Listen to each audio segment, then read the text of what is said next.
Welcome to your community. This is your hometown. This is Walton Entertainment. This is where you can hear from the community and those making a difference. We explore topics, local festivals, arts and entertainment, and local news. For this program and much more, visit us online at yourlocalstream.com. That's yourlocalstream.com.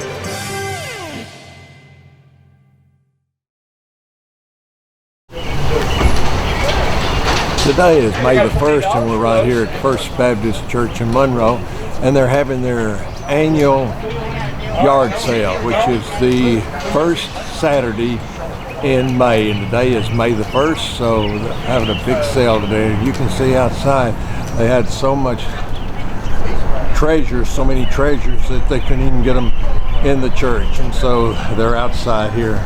A lot of onlookers, and we got a lot of buyers too. No. You just had to get to the right spot. Exactly. This is not my first. I'm guardian. I know. I saw that pillow yesterday. Yes. There were a lot of cute pillows. So. It's good to see you. I hope that you have some good luck. You're gonna do 60.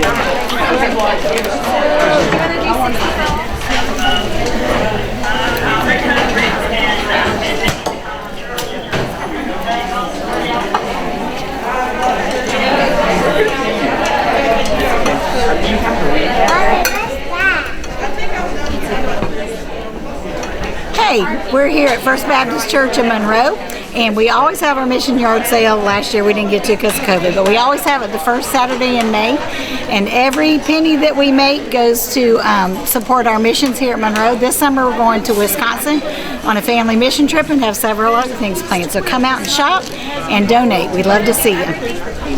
There's a really good deal on clothes. All the clothes here are $1 a piece. And then later on, what is left, they'll usually go by a bag full and sell those out. Most of the items here are less than $10. So there's some really good deals here at the yard sale. Creative artists can offer you a wide range of video production. Call the experts and discuss your project today, whether it's your special event or your company. Creative Artist, 770-267-7368. Creative Artist produces this program you're watching.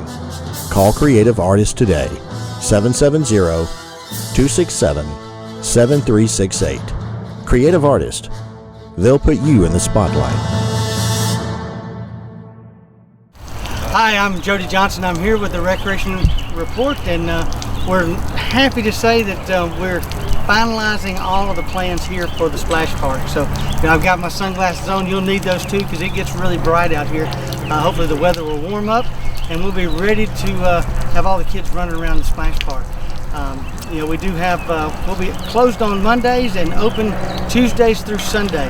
Once school is out, we'll be open daily from 10 o'clock until 6 o'clock, and we'll have rentals available for everyone from 6 o'clock to 9 o'clock.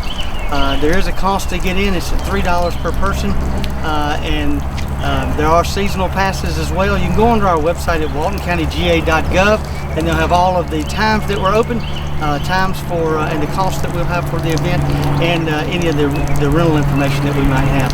If you want to have a teen party or a birthday party from 6 to 9, you can rent the entire park for one fee. So it's a great deal for you. And we're glad to be opening up the park. So we're going to have our grand opening Friday on the 12th at 12 o'clock noon this Friday as you're watching this show.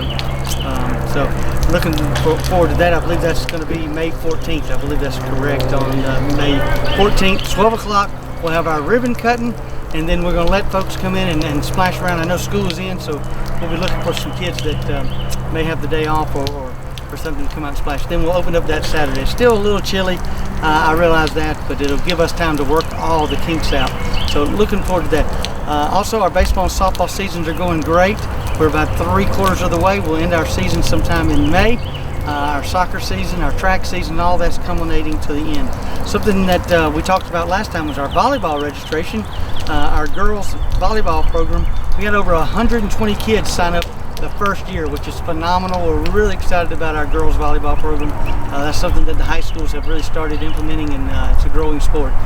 So we have that in our summer basketball program, where we have around 200, 250 kids that are playing summer basketball. So we're looking forward to all those programs this summer.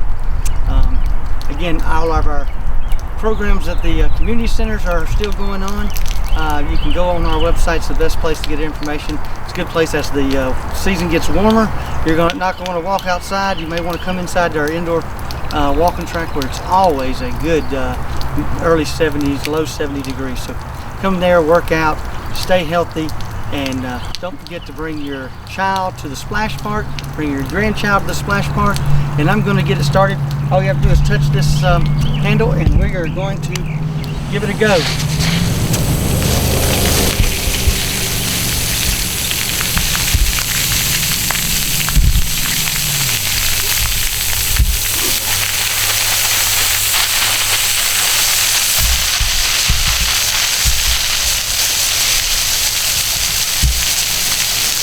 I'm gonna jump in. Yeah, I think that's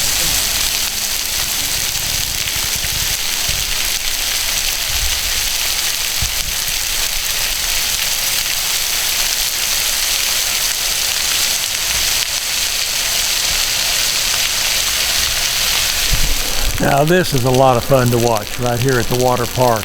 It's just about to get full, and watch what happens when it gets full. This is really amazing. There it goes. Now watch this.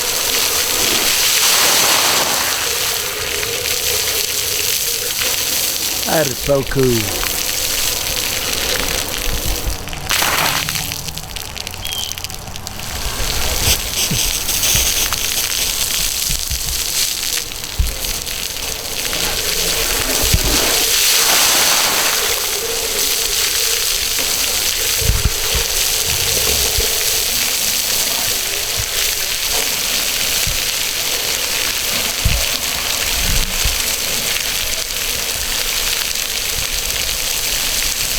Families are going to have a lot of fun out here this summer. This will be a good place to come to cool off. I ain't getting into that. I would have got fuzzy wet.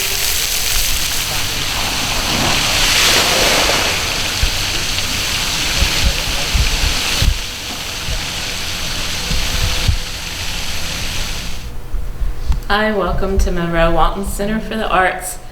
In the gallery through May 20th. We will have a reception from 6 to 7:30 on May 20th. And the public's invited, and it's free, of course. But in the gallery, we have our middle school show. We only have 3 schools represented, so it's kind of a small show for us. We have George Walton is here. Loganville Christian Academy is here, and the Youth Middle School is in this show. So do come and see it. It's fabulous. It's works the art teachers in those 3 schools have chosen specifically to be on display here in the community's art center. So it's a big honor for these works to be chosen. And we of course invite family and friends to come see, and the public. It's a really fun, super creative show. Lots of talent on display. In the shop we have almost 60, I did a kind of a new inventory. We have almost 60 artists featured in our gift shop. And the shop, of course, it's our members shop. And you have to be a member to have your works on display there. And then they also go through a jurying process. So anything that's in the shop has been chosen by our gallery committee specifically for its originality, for its value, for the quality, of course, of the work. And everything is local. Everything in here is made by our local members, And at last count, we're at almost 60 artists in our gift shop. Our classes are continuing, of course. Our Art ASAP, which is After School Arts Program, is winding down the last week or a couple of weeks in May.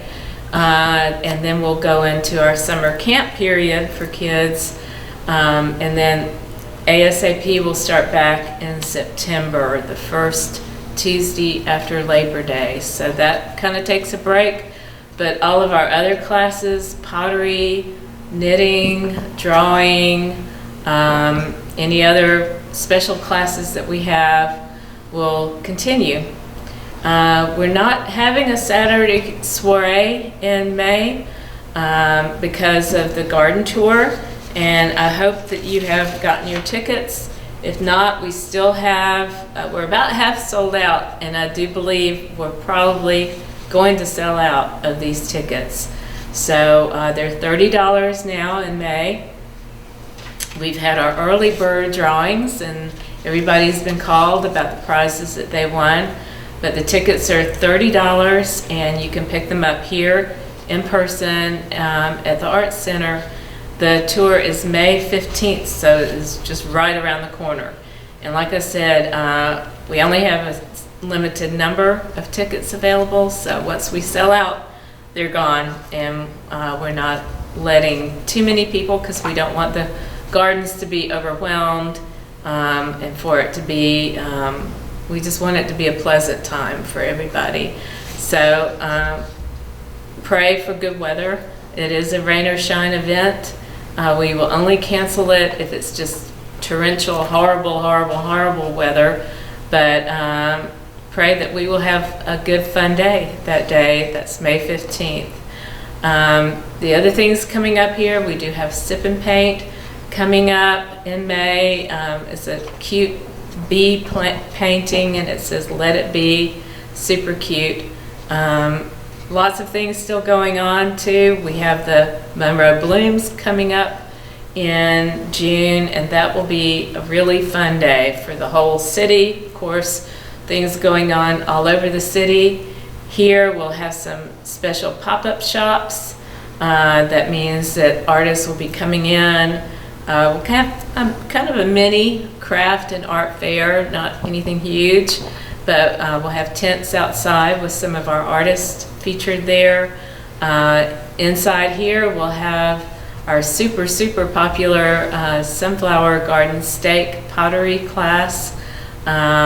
Really fun class. And so lots of things to look forward to as the spring and summer progresses.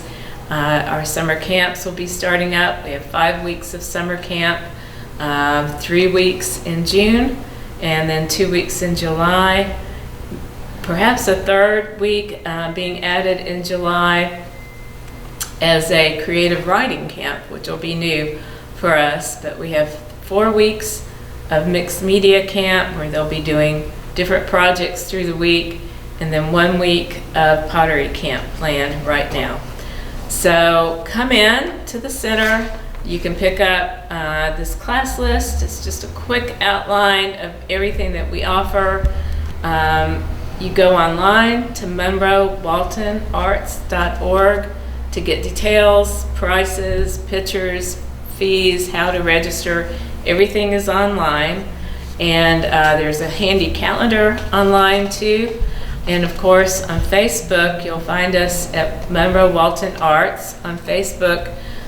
Our events and new products that are coming in, new items from our artists are always featured. So when we have new things coming in, I'll throw up a few pictures. It may not be everything that they offer, but we feature our new artists and new incoming pieces on Facebook. So check us out on Facebook for events, also for what's in the shop. So that's Monroe Walton Arts on Facebook and MonroeWaltonArts.org on the net, and you can see everything we have going on. So I hope to see you soon. Thank you. But we'd love to hear from you about safety and support organizations. So obviously at this point, you introduced yourself. Everybody, Kathy's back talk to us, so I'll let you go. I'm sorry, I have to have notes, because if I don't, I will just rattle on forever and ever, and I'll get off subject on one thing really quick, so I apologize for that. But I think I know just about everybody in the room. For a few of you that I don't, I have been with the Sheriff's Office for 37 years. The last 23 of those I have spent as the leader of Safe Kids of Walton County. Cliff Miller, y'all may know Cliff Miller, was the Georgia State Patrol. He was actually the person who started our Safe Kids Coalition here in Walton County. He went to Sheriff Palmer and said, look, I need somebody to help me organize events, take notes for me, and the sheriff said, Chief. I said, okay. 2 years later, Cliff gets a big promotion with Georgia State Patrol. He says, either you're taking this over or it's going to die. Well, as much as I love working at the Sheriff's Office, Safe Kids is my favorite part, because I get to help people, I get to help kids, and I love babies. So we started, and with the fantastic help of a lot of volunteers, because I have no paid staff, all my helpers are volunteers, and the community and clubs such as y'all have helped support our community and Safe Kids for 23 years now with me. So some of the things that we do, people may ask, what is Safe Kids? Safe Kids is a nationwide organization now. It's no longer just in the United States, it's nationwide. We have coalitions in over 49 states, 300 to be exact, and we have 30 other partnering countries that do various things for Safe Kids. And our mission is to just teach the prevention of childhood injuries, whether they're at work or at play. Some of the things that we focus on here in Walton County are car seat safety. That's probably our #1 thing that we focus on, but we also focus on fire prevention, poison reduction, water safety, safe sleep, pedestrian safety, heat stroke safety, which has now become one of the #1 killers of children in the United States. Every year, preventable injuries kill 1 million children a year. Here in Walton County, like I said, we do focus on our car seats more than anything. We have, until COVID hit, every month we would have a class where indigent parents or caregivers would come to the Sheriff's Office. They would spend about 2.5 hours with me, and they would learn all about car seats, which one you started them in, how long they stayed in that one, how to properly install it, how to harness them in there safely, not loosey-goose, but safe. And then they would walk away with the car seat that best suited their child's needs or their grandchild's needs. When COVID hit last year, we had to stop that. With me being at the jail, we could not take the risk of letting people come into the Sheriff's Office that may be asymptomatic. We had to think of our inmates and their safety, because we did not want an outbreak of almost 500 inmates. And we were very lucky and did not have that. But during 2020, we did manage to give away 57 car seats, even through the pandemic, safely.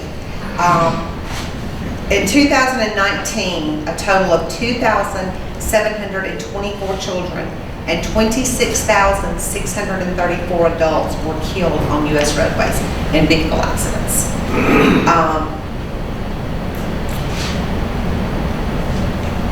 We have reduced this number drastically over the years, but that's still way too many. One child or one person killed in a car wreck is too many.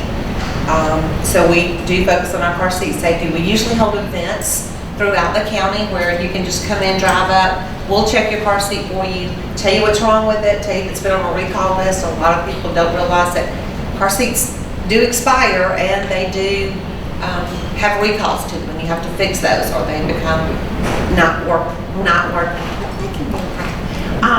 So, and a lot of people just don't want to do it the right way. So we teach them the right way. We also focus a lot on, like I said, heat strokes. You'd be surprised at how many people forget their babies in the back seat. And you think that will never happen to me. There's no way that will never happen to me. That's what I always thought until a couple of years ago. I went to a National Safe Kids conference, and a lady got up and she started speaking to our group about how she and her husband had left their child. She was an attorney. He was the editor of a huge paper in Texas. This one particular morning, they got up really early to play with their child because she was leaving to go out of town. Normally, Mama took baby to daycare. Today, Daddy did because Mom was leaving to go out of town. They lived, she explained, at the very back of their subdivision. And by the time the daddy and the baby got to the end of their subdivision, Daddy had received a phone call. He gets on the phone call and should have taken a right out of the subdivision to take the baby to daycare. He took a left going to work like he did all the time because he just forgot. He was on his phone and forgot his baby was in the back seat. He goes to his office, parks in his parking deck, goes inside, carries on about his day. Met his wife at 11 o'clock. She met him in front of his building to have lunch. They sit down at the restaurant and she asked him, I can't remember his name, Mark or something, what did Chloe's teacher say about her outfit? She had on the outfit today that the teacher had given the baby the weekend before her birthday. And he sat there and he thought for a minute and he said, nothing. And she said, that's odd. I can't believe she didn't say anything about the outfit. He said, no. Well, none about their lunch. And then again, it just puzzled her that the teacher didn't say anything. So she asked him again, are you sure she didn't say anything? And it hit him. He never took anything. He took out his phone, called his assistant, and asked her to go check his car. By the time they got the door open, the baby had already expired. This man went to jail for involuntary manslaughter. This was not a couple that intended to do that. They were a couple who loved their baby beyond, just like all of us do, beyond belief. And now he was in jail. Eventually he gets out, and now it's their mission to go around teaching people, it can happen to you. So that's one of the areas that we cover in my car seat class with a lot of young mothers and grandparents and great-grandparents. We have a lot of great-grandparents that are now raising their children, their children's children. And they just don't think about it. They just, they're older and they just forget. Not because they don't love them, they just forget. And the temperature in a car rises so quickly that the baby just doesn't stand a chance. So we do teach that. We also have developed some stickers, so if anybody that has a baby or has a friend that needs one, to put in the window, so that when you get out of your car and you're locking your car or you're closing your door, you see that sticker right there. I tell all my young mothers and my grandmothers, put your pocketbook, put your cell phone in the back seat with that baby. Lord knows we're not going anywhere without our cell phone these days. So put something back there that you're not going to forget to help diminish this. So it can happen. We also talk to our parents and do bicycle safety with our kids. Every year we pick a couple of elementary schools. We come out on a Saturday. We invite all the children. They bring their bikes. We set up a lot of bicycle stations for educational purposes for them. We inspect their bicycle, make sure their brakes are working, show them how to do it, show the parents how to do it. If they don't have a helmet, we properly fit them for a helmet and show the parents how to do it. They go through each station and complete the task, and they walk away with a t-shirt and a certificate, and they're super excited. We also are working now on a lot of water safety. We don't have very many places for kids to go to a community pool or to a community. We don't have a big lake other than the reservoir. But this year we are working with the officials at the county, and we're going to have a kayak day at the reservoir, so that we're going to have some expert kayakers to come out there, teach the kids how to properly launch their boat. We're going to have life jackets available for the kids. We're trying to figure out a way, and this is really sad, but we're trying to figure out a way that we can have some life jackets there at the reservoir that will stay there and be used if somebody forgets their life jacket. Because a child under the age of 12, when they're in a moving boat, has to have a life jacket on. A lot of us don't like being, a lot of us boaters think that's ridiculous. My kids grew up, I have a 31-year-old and a soon-to-be 22-year-old. They didn't always wear a life jacket when they were in the boat with us. They didn't. They sat in Daddy's lap. Huh? What's the age? 12. Under 12? Under 12 has to have. Powerboat or non? Any type of Any boat. motor vessel. Any motor vessel at all. Kayak, anything. They have to have a life jacket on. So, and you will get a nice hefty ticket. I was gonna say, on the reservoir, they will ticket you. You can get a nice hefty ticket. And that child can't be behind the steering wheel of that boat, even sitting in their dad or mom's lap driving the boat. I think he's over 12 now. Yeah, Game Warden will get you. He's safe.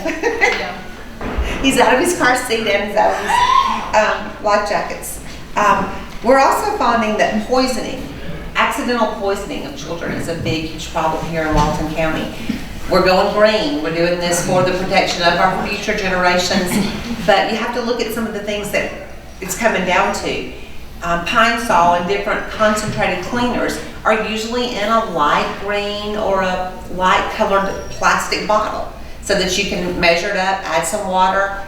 What else looks like a green bottle that little Sally sees mom and dad have in their hand a lot? Sprite. A Sprite or a Mountain Dew bottle. So they see this small bottle and they turn it up. And it's poison instead of Mountain Dew or Sprite. We're trying to do a lot of media coverage and social media coverage on things like this. Tums can be very, very dangerous to a child. And now they're coming out in these bright colored Rolaids and Tums. Looks like a sweet tart. They see it and they think it's a sweet tart. The Tide Pods or Gain Pod, the Pod washing powders, those are extremely toxic to a child. They can just hold it in their hand and it starts to melt. But what do most kids do that age? They pick up something that looks pretty and stick it in their mouth. Super, super toxic to a child. So make sure those things are put up away from them. We also work with our local high schools every year, and we do a prom scene reenactment. If you've never seen that, I would invite you to come to one. They're wonderful. We take and have 2 wrecked cars put out in the parking lot of the high school. We put the kids in tuxes and prom dresses. We moonlight them up we make them up like they're going to prom, but then we put fake blood on them, we put fake injuries in them, on them, we put them in the cars, whole 9 yards. Somebody runs out of the crowd, they're the person that's ran up on the wreck, call 911, the sheriff's office, the Georgia State Patrol, the ambulance, the helicopter flies in, takes someone off, and then the coroner's van shows up. And they take away the person that's dead. And then we hide the kids and they come back and talk over a loudspeaker from the dead to the other kids out there. You have some that's going to giggle, but you have a lot more that are wiping their eyes because it does resonate pretty deeply with them at home. We love to go to neighborhood pool and do talks at your homeowners association about how you can help make your neighborhood pool, safer for the kids around. I don't know any neighborhood that has a lifeguard. So it's good to always talk to the homeowners and come up with a plan to say there needs to be an adult here and make a list. There needs to be a life jacket. There needs to be a pull rope. There needs to be a snatch hook is what I call it, where you can literally snatch them out of the water, still standing on the side. Another child could possibly do that and not just an adult. But we like to do all that we can to portray these safety tips to our citizens. And like I said, we do it with Safe Kids through a lot of volunteer programs. And we would welcome anybody here that would like to come to one and help us out. I can verify that even if you think you got your kid's seat in the car right, she'll tell you it's not. 9 times out of 10, there is something wrong with the car seat. It might not be in there quite tight enough. It might be in there too tight. Forever and a day, they told us put the car seats in, and you didn't want it to move at all. Well, now experts are saying it's okay for it to move an inch to the right or the left or the front or the back. That it needs a little give in it for it to properly do its job. So maybe mine was right. No, yours were way too loose. Your straps were way too loose. Your straps were way too loose. A lot of people also don't realize that if you're in an accident, that car seat has to be replaced 9 times out of 10. I don't make that call. You as the parent can't make that call. You need to email the manufacturer of the car seat, let them know all the particulars of the accident that you are in, and they will tell you if it needs to be replaced. The good thing is insurance, the at-fault insurance, will replace that car seat but it has to be on the accident report that there was a car seat in there, and the box has to be checked. That box isn't checked, you can tell them all day long till the cows come home, and the insurance company's not gonna believe you. But we do have a lot of parents here in Walton County that do have accidents, get that email and say, I can't afford it, because the insurance company 9 times out of 10 makes you go buy a new seat, and they'll reimburse you. Well, a lot of these young kids, young families, are living paycheck to paycheck, and they don't have the additional $150 because they had an accident that wasn't their fault. So they'll again come to us, and we can give them a seat. We're fortunate here in Walton County that Judge Bruce Wright and Georgia Probation Management and Georgia Corrections Management have gotten with me. They have a list of all approved car seats that we'll accept, and if you are convicted of a DUI, part of your sentence is you have to provide safe kids with a new car seat of our choice to be used for our parents in Walton County. We work closely with the hospital.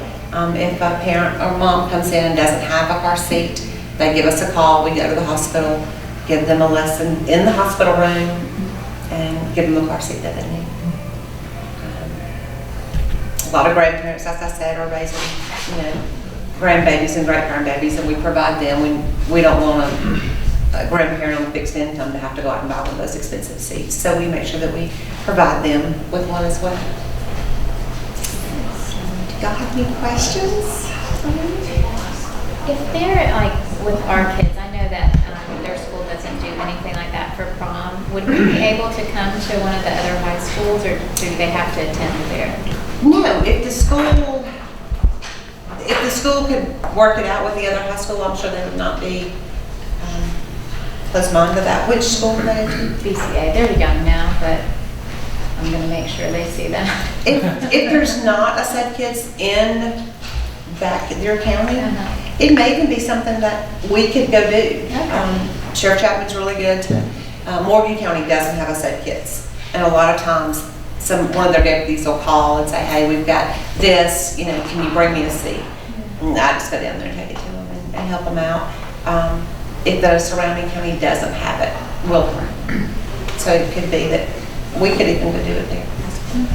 We do enjoy having you come, and we do also enjoy as a club supporting the efforts that you put forth. So we as a club would like to present Safe Kids with a check. Well, thank you so much. She's going to take our picture today.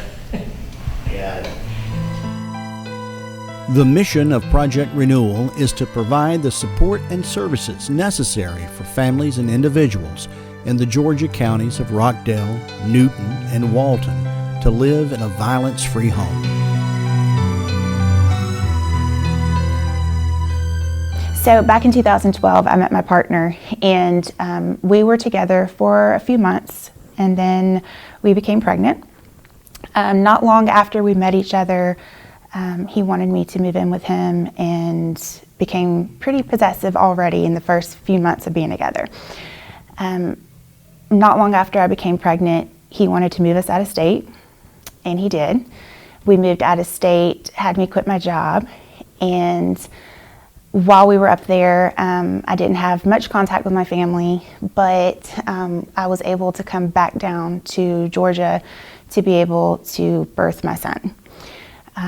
Not long after that, he moved us to Florida, and everything actually seemed really nice. He moved us around a lot. Different jobs, different houses, new environments all the time. And I kind of now realize that he was trying to keep me from making connections with people and having close relationships with anybody. While in Florida, things became escalated. He started verbally abusing me a good bit. He started mentally abusing me, putting me down constantly, and it was kind of a cycle of, one day he could be really nice, and then the next day and the next day it starts building up with tension, and everything seems to be my fault. Doesn't matter what I do, it's not right. And then before you know it, he lashes out. It was not until 2015 he put his hands on me physically, and one morning, and knocked me out. And the police came and they arrested him, and I told my family about that incident, and I tried to leave. And upon leaving, I went home to my family, and I did not go to a shelter. I did not seek help other than my family. And although they were supportive, I was not in the right mindset. I was lost and very confused. And so I ended up going back to him just a couple months later. And it really got worse when I got back because there was resentment of me leaving. And the next year that I was with him, it was constant physical abuse. It was, he was never home. It was constant physical abuse, and my son was witnessing it. And I took it for about a year. When I heard about Project Renewal, I realized that there were options out there. I had always heard of a shelter or a safe house, but you don't hear much about them because obviously, most places like that are going to stay more anonymous. So we were able to contact the Sheriff's Department for Walton County from Florida and, kind of let them know what was going on and the risk that was being involved with me leaving Florida, the threats that were made towards me. And I was able to kind of make like an escape plan with my family. And I was able to kind of read up on that on the Project Renewal website and learn about, the things that you really need to take along with you, the things that are not, materialistic things that can be replaced, and the things that are very important documents. I was able to kind of get a binder together, get all this information together. And I was able to leave one morning while my abuser was at work. And me and my son hopped in the car and we drove 7 hours straight to the Sheriff's Department. And from the Sheriff's Department, I called Project Renewal and spoke with them over the phone. And they were very kind to me on the phone, very empathetic, which is something that I had not had a lot of, emotion towards lately. And I was able to drive over to the location with an escort. And once I got there, I didn't realize how tense I had felt from the whole situation. And I didn't realize the state of mind that I was in, because once I got there and I realized I was actually safe, my whole body just broke down, but a good breakdown. I felt relieved.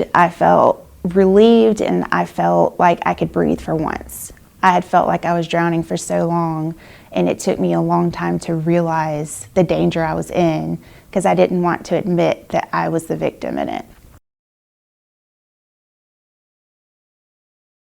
I'm president of the Walton County Master Gardeners, and we've created this pollinator garden in Friendship Park at Social Circle specifically to do several things. One, to create beauty and tranquility in this downtown park.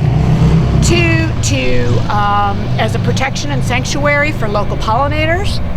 Three, to educate the community on the importance of pollinators and how easy it would be to create a pollinator garden in their own home landscape, and ask them to educate others, because our pollinator populations have been declining, and it is critical that we maintain them because they are responsible for over 3/4 of the food that we eat. 75% of the food that we eat is pollinated by moths, butterflies, honeybees, and native bees, and other insects and small animals. So we need to take care of those populations, and by creating gardens like this, we absolutely do so. So in this garden, when you create a pollinator garden, there's a couple of rules of thumbs. One is you want flowers that bloom continuously from very late winter through late fall. That's to make sure that you're always feeding the local pollinator population through the whole season. And you also pick flowers that provide for a continuity of bloom. Most flowers only bloom for 4 weeks, 6 weeks. So when those fade, you need something else to come into its own and bloom to keep that continuity going. So a really good pollinator garden has a wide variety of flowering plants and provides for that long continuity of bloom. We also wanted at least 50% of our plants in this garden to be natives.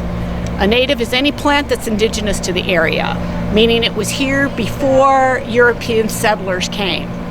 Those are the plants that have co-evolved with the local insect and small mammal population and are best, have co-evolved with them, so they're the best to support those populations.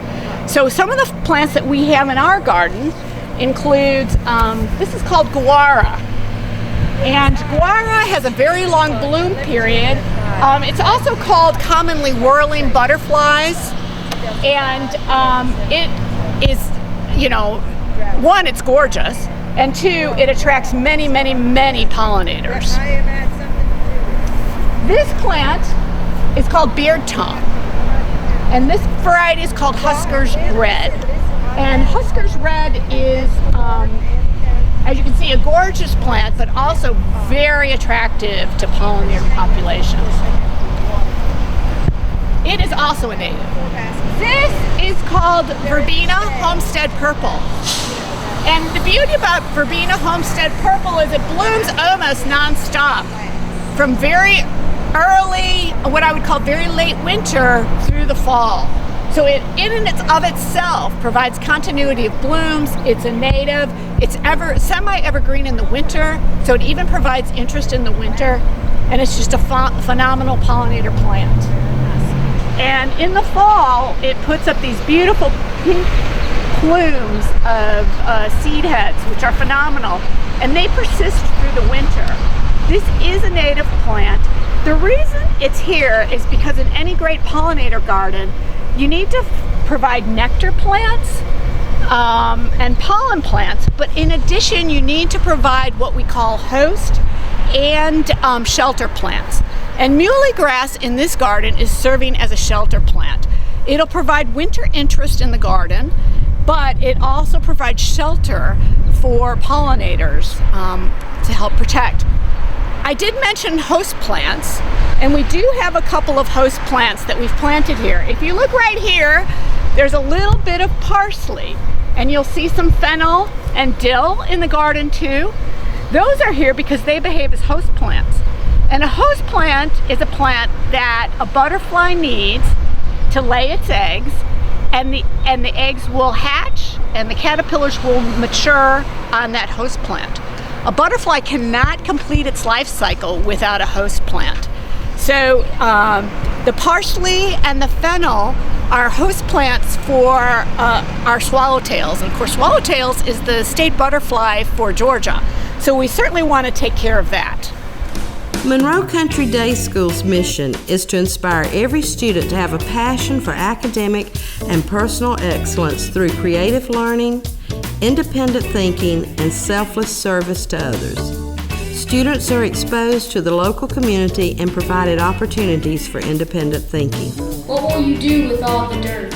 Some of the dirt you see has been hauled over here because they're going to have to build the finished floor, the elevation of the building, so that it's got to have the right kind of soil that will compact and tighten up for the footings of the building. Monroe Country Day School values the whole child.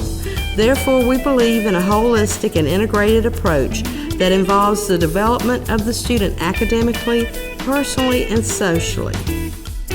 Monroe Country Day School believes that creative learning produces independent thinking and fosters a love of learning. Excellence is applied to all that we do. We strive to foster students that are pursuing strong academic and personal excellence. Project-based education is integrated into our curriculum.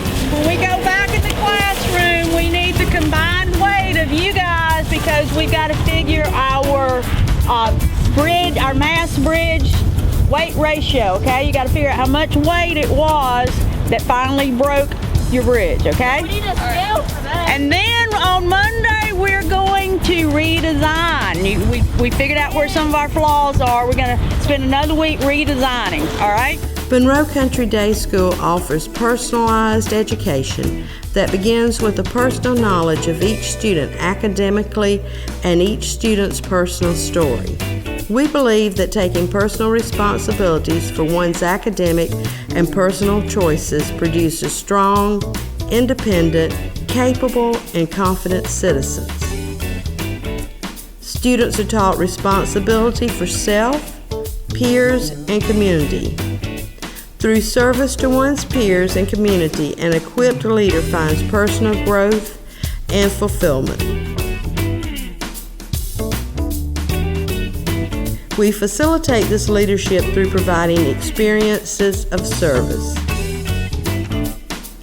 Respect is the basis for good dialogue, independent thinking, and mutual enjoyment of life lived in community. Monroe Country Day School is designed for families who see the value of educating the whole child. Monroe Country Day School will reach its mission by maintaining small class sizes, offering project-based learning and a high-level curriculum, and by providing service opportunities in an aesthetically pleasing environment. Monroe Country Day School has positioned itself to produce a community of young people who are strong in mind and character and living as contributing members in their community.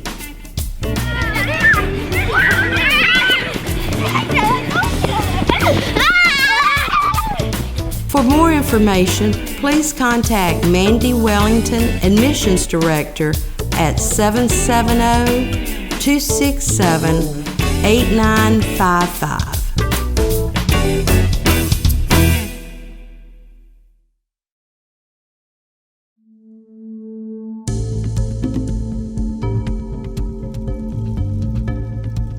Welcome to Focus.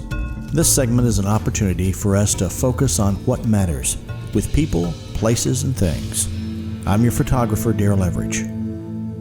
Families used to come out and they would take care of graves and they would picnic. You know, after church you'd come out and you'd eat after church and you'd clean the graves and you'd put flowers out, and it was just a traditional thing, and you'd talk about your loved ones that were long gone and you'd tell stories. It was just a tradition, and it's kind of fallen by the wayside. I think people move off. You know, children move away, they move to other places, and the graves just fall into disrepair, and people forget where their family members are buried.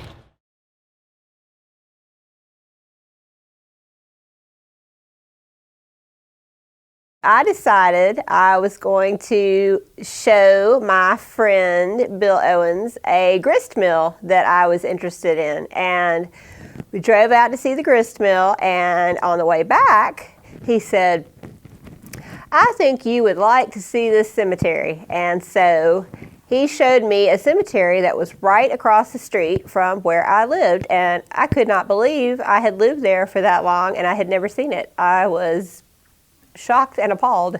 And so I saw it, and we looked at it for a few minutes, and I went home and I couldn't stop thinking about it. So a few minutes later, I decided to amble back over, and I walked all the way through it, and I started taking pictures, and then I called him back up and I said, "Oh, well, look at this, look what I found." And I got so excited about it, and then I said, "Well, we have to do something." And so then from then on, it was kind of game on.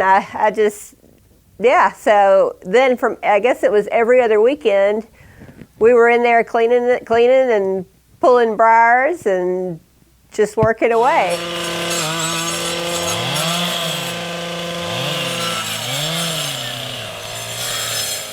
Just clearing vines and cleaning gravestones, chopping down trees. And, you know, it's just been a discovery of gravestones and plants, and it's been fun. But meeting people, you know, it's been different people coming out every other weekend. You know, and sometimes it's a good group of people. Sometimes it's no people. You know, it might be a lonely weekend out there, but sometimes it's a bunch of people. It just depends, but you can't give up. You know, you just got to keep at it.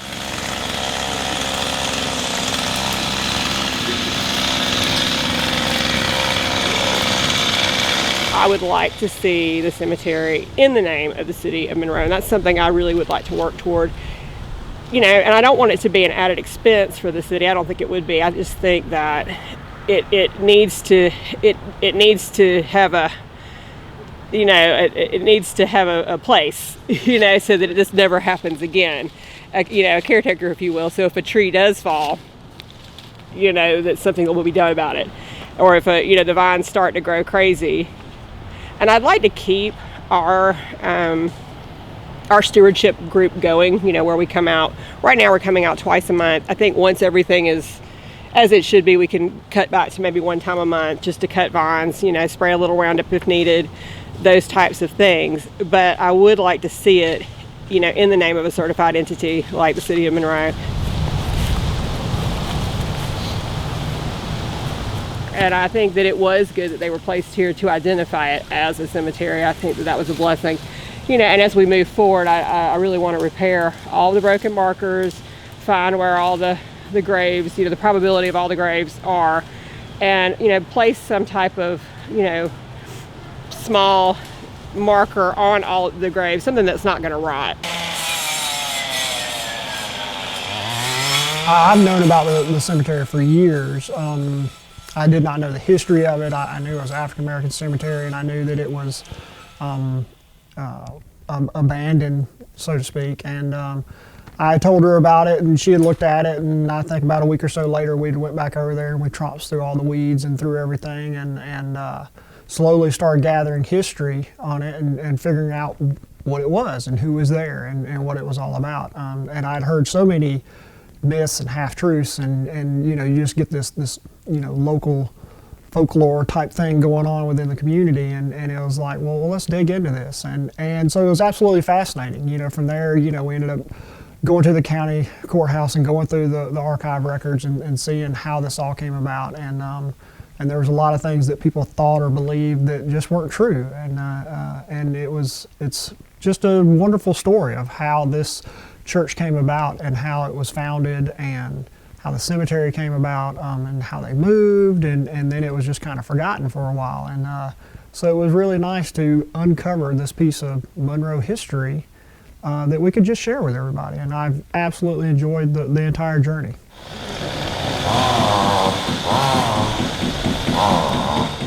This past week's been really great because we could finally see the buildings, you know, finally look over that whole vast expanse, and you can see all the way to the other side. And before, you would look and it would just be a jumbled mass of plants and you couldn't see anything. And now you can see to the other side.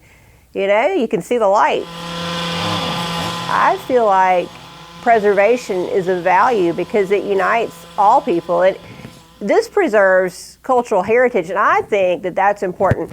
This cultural heritage is important not just for the African American community. I think it's important for blacks, whites, you know, people of all color. I think it's important not just to remember the past, but it's important for people of today, but it's important to people for the future too. We've got to think about, you know, not just ourselves, but for the people of the future. We've got to preserve this for ongoing generations, you know? I think so. You know, the original thought that's just evolved from the very beginning was, you know, hey, let's just clean this up so people can see it, so someone else can come in here and see what's going on. And from there, you know, that journey has just taken us to learn what this really was and who was really here and the people that were buried there. It's pretty unique, and I still find it fascinating when you can find these graves that we literally are just finding. You know, you're just digging through this forest of underbrush and growth, and you happen upon a grave, and you can find someone that's been lost, so to speak. And that in itself is so rewarding, you know, just to find that and discover that. And if you don't preserve these stories, they're going to disappear, you know, and I think it's important. But I think by preserving these stories, we're helping to create new stories. I mean, don't you think? I think it helps us shape what's to come. You know, Monroe is probably one of the most unique places, and we have such a rich history, and it goes back and forth. And the more you read into the history of Monroe, the diversity that you have here in this community is quite unique in itself. You can definitely look at the other communities around us, and it's just not the same.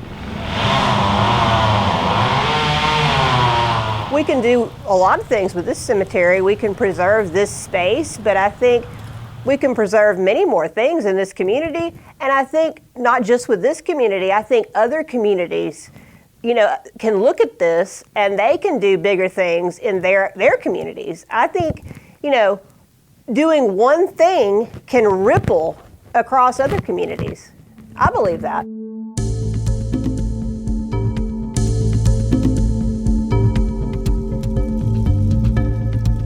Welcome to Focus. This segment is an opportunity for us to focus on what matters with people, places, and things. I'm your photographer, Darrell Everidge. Meet Michelle, a wife, a mother who works a full-time job and still has time for a workout regimen that would scare most of us. Michelle started out doing the regular routines we all do, kind of working out at home, but later decided to join a gym. After working out there for a little while, she decided she wanted to step it up. And that's when Michelle was introduced to CrossFit. Probably about 8 years ago, I decided that I wanted to better myself. So I joined Anytime Fitness. And I just started doing just things here and there, and they offered some classes. So I started doing the classes to learn just basic movements to do to better my health, lose some weight, of course. And I started doing a boot camp class there. And I'd done that for a while, and some spin class. And then I continued on with the boot camp class, and that's where I met Laura, which is Coach Laura here at CrossFit. And I worked out with her for several years prior to joining CrossFit.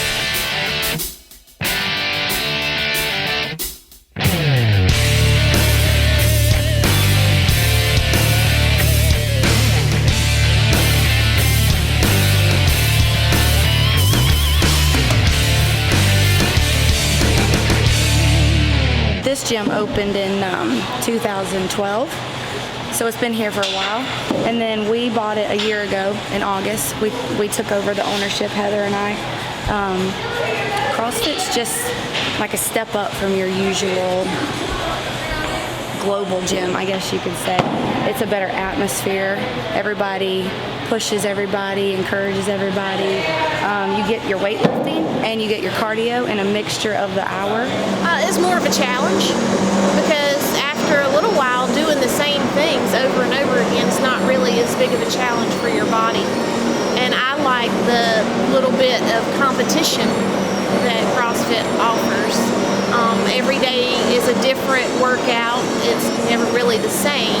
I mean, you have your basic general movements that in every exercise that are similar, but some of the workouts we do are timed. Some of them are just for an amount of reps, and it's just a different type of atmosphere. Some people are intimidated by the name CrossFit, but anybody can do it. You can scale it any way. So it's just making that transition of your regular gym and your regular workouts to coming in and trying this out and seeing that anybody can do it.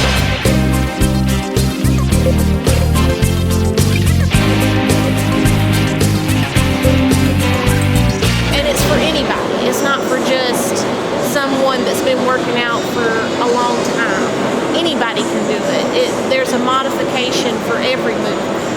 And then eventually, after you master that one, you move on to another one to get better at it until, you know, you're that person up there doing strict pull-ups, dozens in a row, you know. But it takes time to get there.